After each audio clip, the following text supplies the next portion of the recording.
Um, it was just a surreal feeling being able to play in the national championship game. Like, that's just like a huge dream that any kid that plays on a college level dreams for. So I know like I didn't play as much or I didn't start, but I felt like I've gotten better over the past seasons that I've been here, preparing myself and just, being able to step up when my name is called. Yeah, Broderick, to that point, I guess I feel like I've asked this question before. Five-star guys that came here, and everybody just expects all these fireworks when you show up on campus.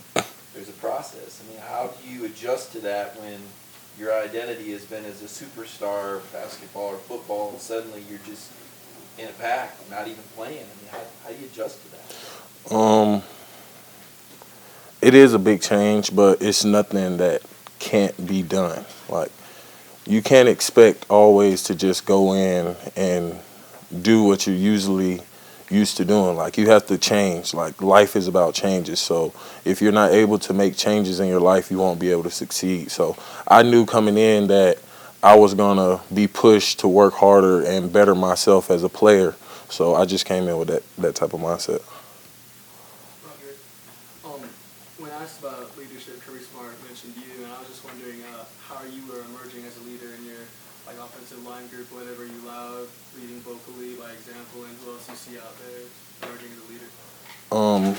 Leading, like, as a team, I believe anybody on the team can be a leader. Like, because the standard that Kirby Smart sets for the team and the standard like everybody has within the team is being able to push one another to better themselves for the team. So as a team, I feel like anybody on the team can be vocal, spiritual, however you want to put it. Like anybody can be a leader. Like it's not like a one specific person that you select to be a leader. Like it's a whole team collective to do it. If I answered your question. Okay. Hey, Brian, good to see you today. Obviously, you play a very key, position, on the offensive line. But knowing you're following guys like Andrew Thomas, Jamari Sawyer, now Broderick Jones, theoretically is going to be the guy next year. Kind of how does that make you feel, and is that putting extra pressure on you to follow what those guys did? I wouldn't say it puts pressure on me, but I would want to withhold the standard. So I just continue to push myself and be the best player I can be every day. You talked earlier about playing the national title game. You also got some starts along the way. Just what did you learn from that playing experience that you feel like can help you this year? Composure was probably the biggest thing for me.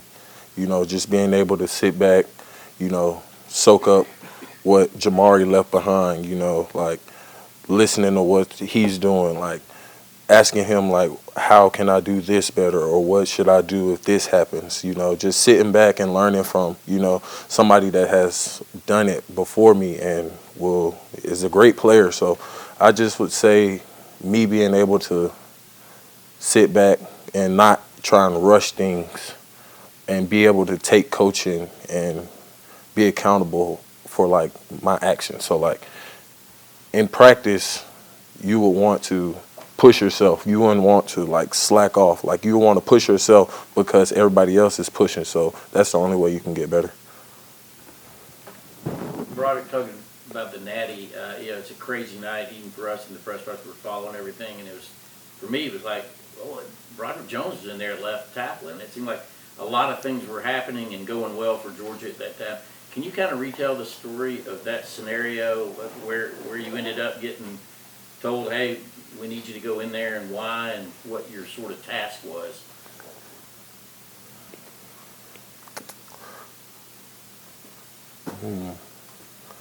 Was it second quarter? I think it was like late second quarter when I was called in.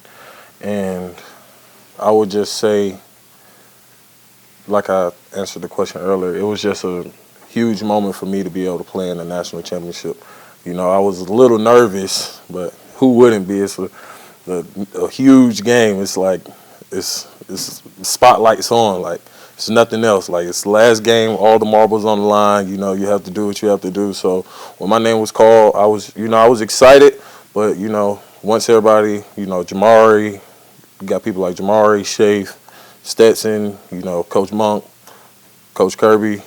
They talking. You listening, but it's like you got to get in there and do it.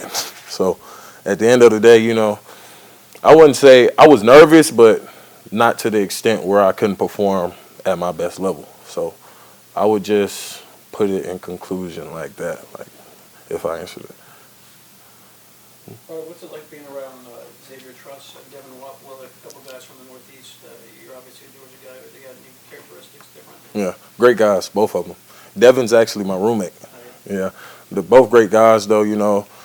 They work hard, keep their head down. Continue to push weight room, team runs. Through it all, it's just always a grind. So those are good guys. Those are some good guys to be around. Broderick, asking you again to reflect back to your freshman. Sorry, we don't get to talk to you when you're a freshman. So your 2-year-old question. Yeah. Is how long you got to wait to talk to you here. Do you remember when you came in, any of the ends, rush ends, guys you went against, past drills, you kind of look back and laugh on it now? I mean, were those guys that dynamic, powerful, that even you with the star rating had trouble coming in, blocking them in on those one-on-ones? And what players were pretty dominant early, did you call?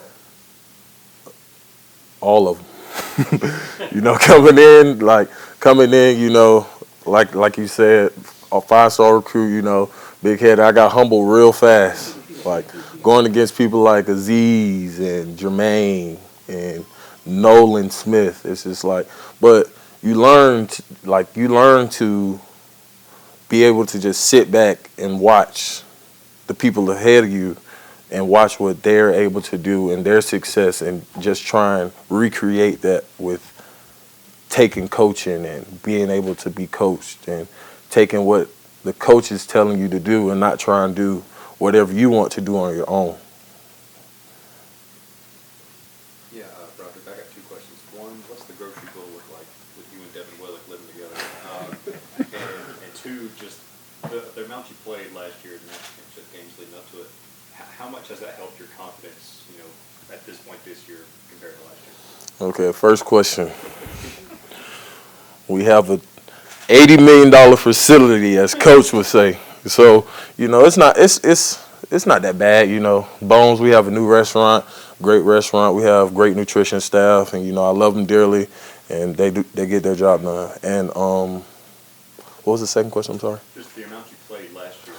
How much has that helped you gain confidence? Particularly at this point last year.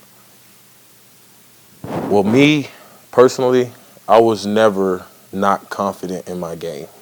Like that's not like trying to be too big-headed or anything, but that I just always had the mindset of if you go in prepared, like you'll be okay. So I just try to keep my head down, continue to work, continue to better myself in places that I need, like areas that I need to grow in, and just can. Okay, we have time for 2 more questions. Broderick, from Coach Pittman to Coach Luke to now Coach Searles, anything that has stuck with you from your previous coaches, and how does Coach Searles separate himself from what you've learned from those guys? From all the coaches, love them dearly. I would just say, like, all of them instilled in me to just continue to work. Like, no matter what, always keep your head down and work. All 3 of them, great guys.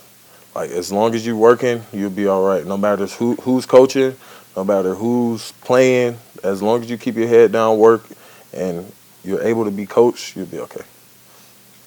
Broderick, when you look to this spring, what do you want to improve? What do you want to get better in your game? I would just say probably being more physical, like this is grown man football. So I would just probably say being more physical on the ball.